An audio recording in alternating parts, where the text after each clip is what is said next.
या देवी सर्वभूतेषु मां ब्रह्मचारिणी रूपेण संस्थिता।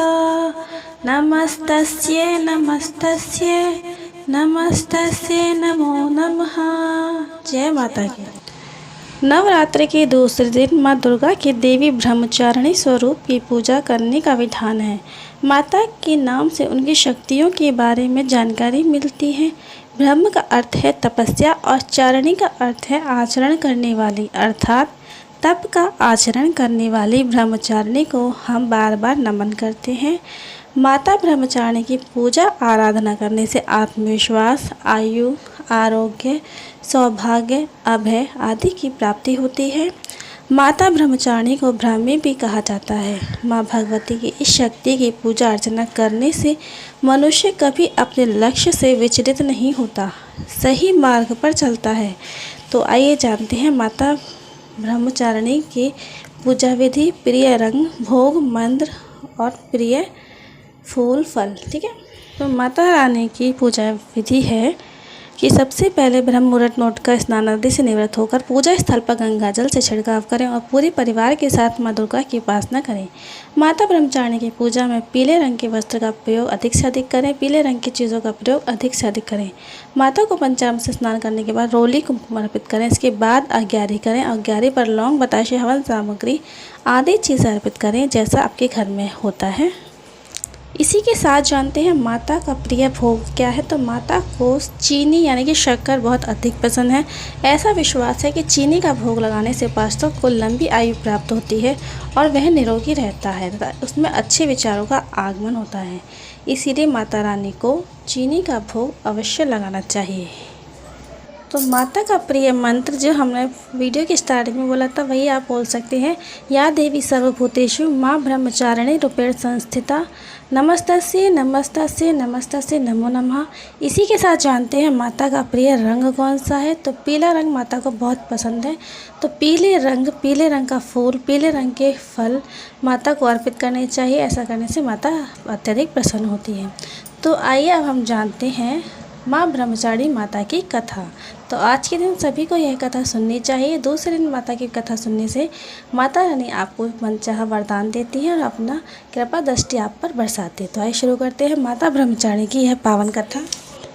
माता ब्रह्मचारिणी ने अपने पूर्व जन्म में राजा हिमालय के घर में पुत्री रूप में जन्म लिया। तब देवर्षि नारद के उपदेश से इन्होंने भगवान शंकर को अपने पति रूप में प्राप्त करने के लिए कठिन तपस्या की थी। इस दुष्कर तपस्या के कारण इन्हें तपस्चारिणी अर्थात ब्रह्मचारिणी नाम से अभिहित किया गया। कथा के अनुसार 1000 वर्ष उन्होंने केवल फल मूल खाकर व्यतीत किए और 100 वर्षों तक केवल एक शाक पर निर्वाह किया। कुछ दिनों तक कठिन उपवास करते हुए देवी ने खुले आकाश के नीचे वर्षा और धूप के भयानक कष्ट भी सहे। कई हजार वर्षों की इस कठिन तपस्या के कारण ब्रह्मचारिणी देवी का शरीर एकदम क्षीण हो उठा।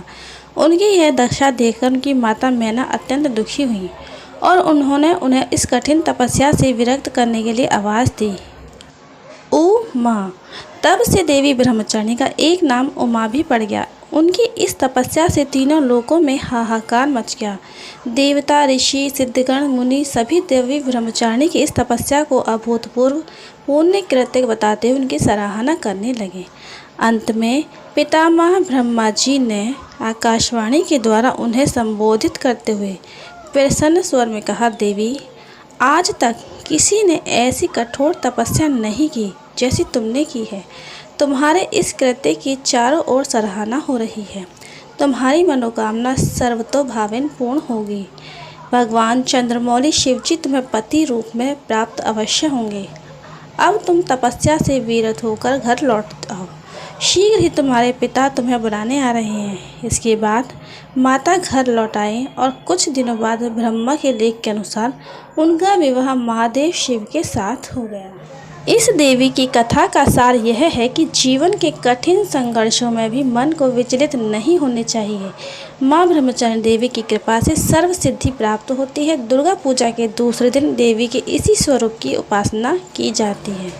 तो आपको यह कथा कैसी लगी ब्रह्मचारिणी माता की? यह कथा सुनने पढ़ने वालों को सभी को माता ब्रह्मचारिणी का आशीर्वाद मिलता रहे। माता ब्रह्मचारिणी आपके घर में सुख और समृद्धि लेकर आए और सभी पर अपना आशीर्वाद बनाए रखें। माता रानी ब्रह्मचारिणी के लिए एक लाइक करिए, कमेंट बॉक्स में जय माता ब्रह्मचारिणी ज़रूर लिखिए जाते जाते। और अगली वीडियो में हम ज़रूर मिलते हैं अगली माता की किसी और कथा के साथ। तब तक के लिए बाय। जय श्री राधे कृष्ण।